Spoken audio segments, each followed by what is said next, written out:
আজিৰ ভিডিঅ'টো যিসকলে মৰমৰ জুবিন দাক ভাল পায় এইসকলে আজিৰ ভিডিঅ'টো শ্বেয়াৰ কৰিব। প্ৰতিজন অসমীয়া হিচাপত আজিৰ ভিডিঅ'টো শ্বেয়াৰ কৰক। এই বন্ধ লেখিকা যিগৰাকীৰ ফটো আপোনালোকে দেখা পাই আছে, সদায় তেওঁ নামাজ আজহান তথা টুপি লৈ বিতৰ্কত লিখোঁতে আজি যিজন অসমৰ প্ৰাণ, যিজন অসমৰ সম্পদ, যিজন অসমৰ গৌৰৱ, সেইজনলৈ তেওঁ বিতৰ্ক লিখিছে।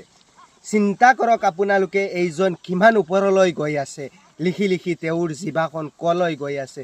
যিমান পাৰে আপোনালোকে শ্বেয়াৰ কৰক। গৰিমা বৌক ধন্যবাদ কৰোঁ, এইজনৰ ওপৰত আজি FIR দাখিল হৈছে, অশেষ ধন্যবাদ।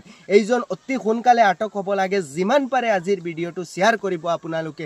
এইজনক সকলোৱে দাবী কৰক এইজনে অতি সোনকালে গ্ৰেপ্তাৰ হ'ব লাগে। যিমানকেইটা তেওঁৰ ওপৰত ধাৰা লাগিছে তেওঁ চুটাৰ বাবে উপযুক্ত নহয়। অশেষ ধন্যবাদ। আৰু এইজনক অতি সোনকালে এইজনক কঠোৰতকৈ কঠোৰ শাস্তি হ'ব লাগে এইজনৰ ওপৰত।